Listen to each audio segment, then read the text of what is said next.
Welcome back to the channel. And today I just wanted to quickly talk about this Think Tank FocusPoint 22-liter backpack.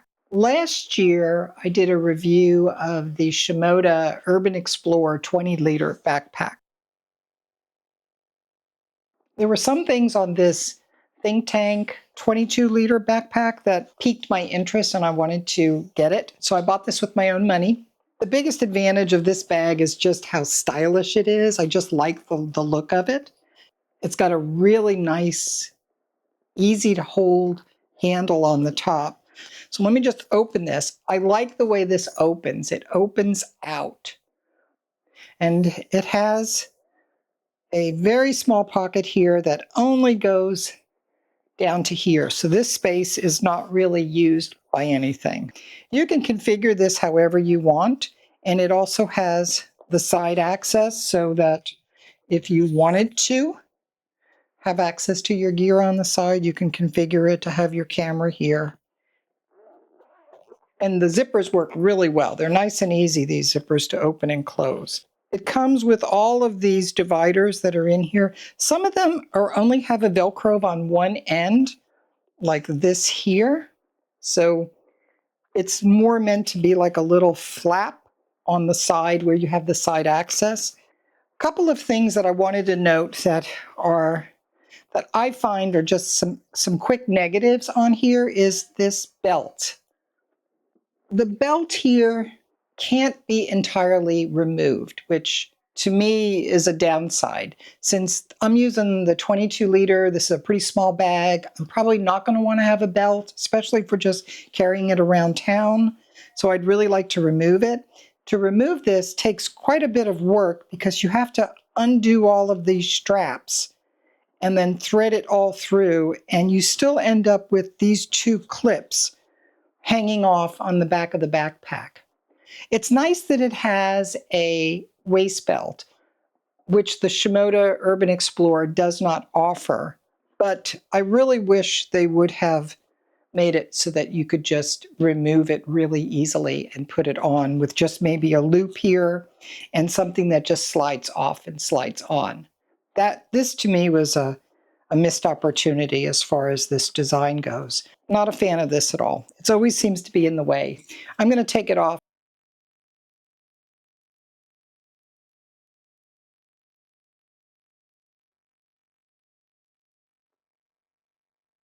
So let me just quickly show you how the camera cube works. Let's go ahead and take out everything here.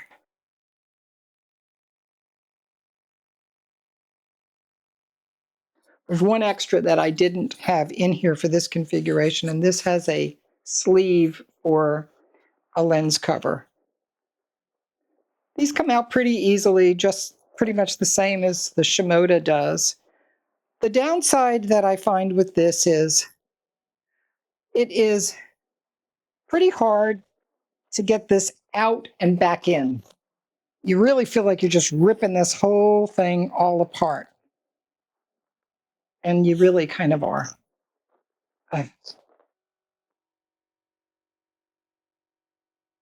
This is your camera cube, which doesn't have a side on here. I like the way the Shimoda does this better. They have the side with the flap that folds into the side panel door. And this gets pretty wrinkled and out of shape easily. There's not some hard sides on here like there are on the Shimoda bag.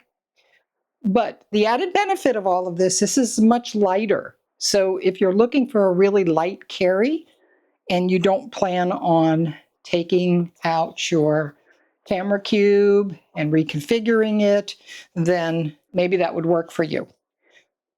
This is nice because if you just want to use this as a regular backpack, you've got the top panel here with this parachute clip, which opens up like this.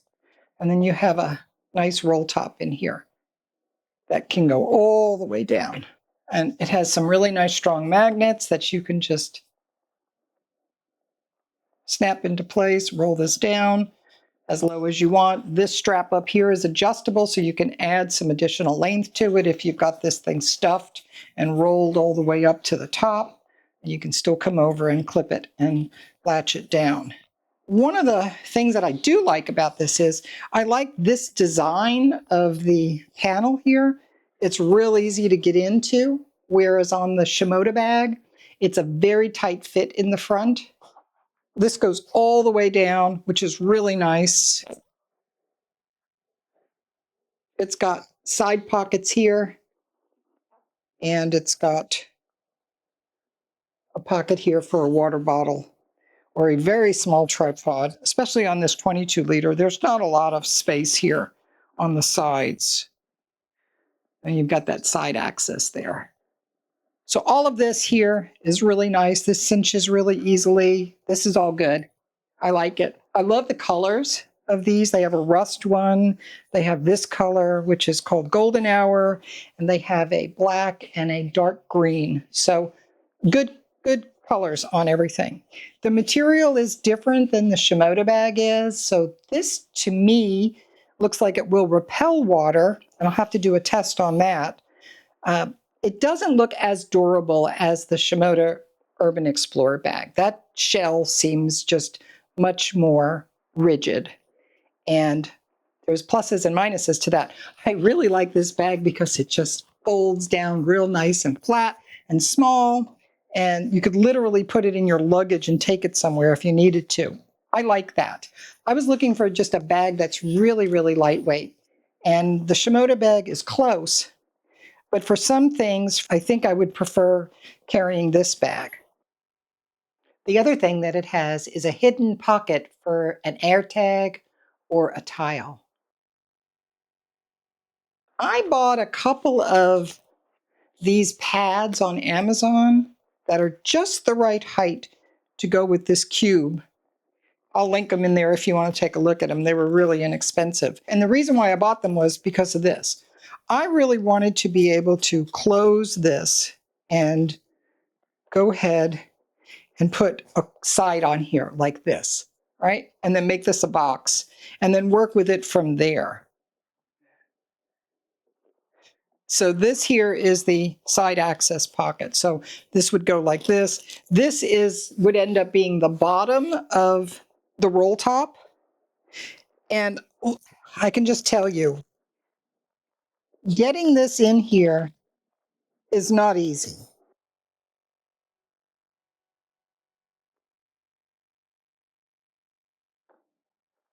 Like I said, you're going to be wrestling with this thing. My recommendation would be don't remove this. As you can see, the water beads off the think tank focus point.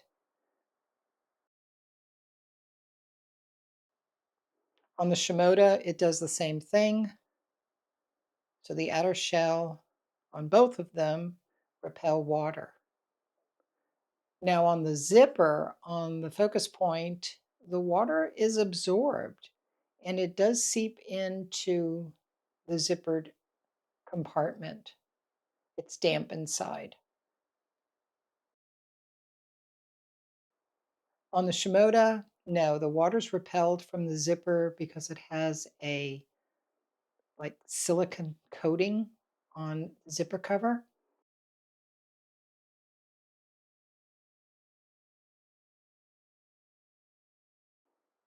And it stays dry inside. You got a handy place to keep your phone. And this has got like a felt padding inside. Okay, so here's my 14-inch MacBook Pro. I'll just see if I can slide him down there. Yeah, yep, fits in good, nice and snug. It's got a little flap here. Pull up. Let's talk about the two bags, the Shimoda Urban Explorer 20 liter and this 22 liter think tank focus point, and probably go to the sofa where I can easily show you both of them and compare them. First off, I'm going to just say, if I had to just choose one and I could only keep one bag, I would keep the Shimoda bag. I think that it's made with better materials. It has a lot more metal on it versus plastic. It is more durable. It definitely feels more durable. The water test I did for the zippers, they didn't get wet where they got wet on this one. It's just a little bit more of a robust bag. The inside compartment for the cube is a little bigger. I like that the cube can come out and go in a lot easier. The downsides, though, or the things that I really like about the FocusPoint are I like all of these loops here on the strap.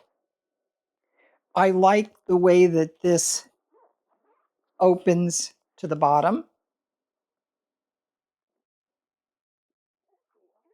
I think it's padded really nice. I like this handle. And I like having this extra pocket here on the top if you do want to put your phone in there. I like the roll top design as far as the styling goes. I don't know how much I'm going to like it having to get in and out of this big clip all the time. But it's just depends on how you're going to use it. I know on here, I really like this. This opens a lot easier. You can get all the way down to the bottom. You've got pockets here to put things. Whereas on this bag, you've got this thing, which is extremely tight to get into. You really can't use this for very much, but you do have this nice access here at the top. Not as much as you could in this thing. There's like a lot less organizational space here. There's a lot more on this one. This is lighter than this bag.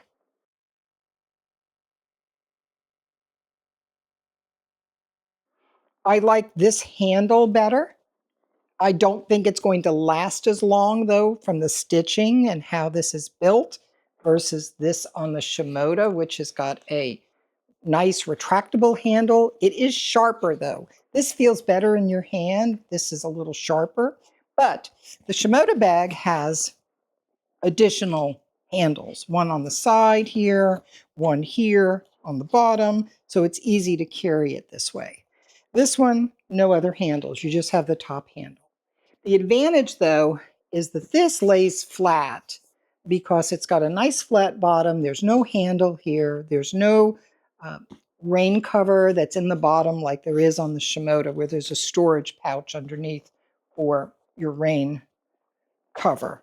And that lends this, and this shape kind of curves this way a little bit. That lends this to leaning forward, especially when you've got things up here in the top and letting it fall over, right? So this would just lean over all the time when you're setting it on the ground. This stands up straight.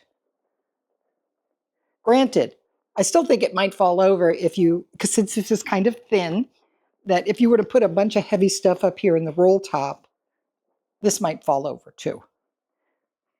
I just think this is more like a really nice everyday, even like a tech bag, than the Shimoda is. The Shimoda is definitely, you want to take your gear and go on a trip, even a day trip, but you've got gear with you. I think this is a better choice. And price-wise, let's talk price. This lists for $239.75 US. I bought it on sale for, I think it was 10% off. Do I think this is worth $200? No, I don't. I think at best this is worth about $150. At least to me it is, right? For what it is and what it does. This bag lists for $279.95, right? So it's about $40 more than this. Do I think this is worth that? Yeah, I do, for how it's built and all of the features that it's got. The only things are it's missing, all the loops here on the strap. It only has one way to put a camera clip in, whereas this, you have the ability to put it in on this side and on this side, and there's plenty of extra loops. This, though, based on my observations, especially watching B&H, They do run specials on this quite a bit. Right now, like as of today, this is $199. You can definitely, if you're patient, you get a better deal, especially on these Urban Explorers. I don't know, maybe they didn't sell as well. They regularly run specials that I've noticed. If you subscribe to B&H Deal Zone, you get an email every day. There's like a 24-hour deal, and they list a bunch of products. You can get some good deals.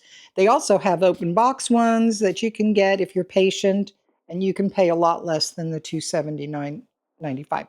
Would I spend $280 for this? No, I would not. I would say again, $199. I think that's a fair price for this bag. This bag, about $150, I would pay. And this is just my opinion, right? So this is what I would be willing to pay. You might be willing to pay a lot less, or you might be willing to pay the full price. It's strictly up to each individual. I'm going to keep both bags because I think I have a need for both. But I do. If I was just taking a really, a couple hour trip to a town to go do some photos, this is really a great bag to, if you needed to take some stuff. I still really like uh, my Clever Supply Sling. I do like that. That's like if I was just going to go and wanted to go for a couple of hours somewhere and take some photos, I would definitely bring the Sling. I did a review of that a while back ago, and I'll put links to the review that I did for this Shimoda 20 liter in the description, and I'll put a link for the Clever Supply Sling that I did a review on a while back. So let me know what your thoughts are on either of these in the comments. Let me know if you've bought one and what your thoughts are. Thanks for watching, and I will see you in the next video. Take care.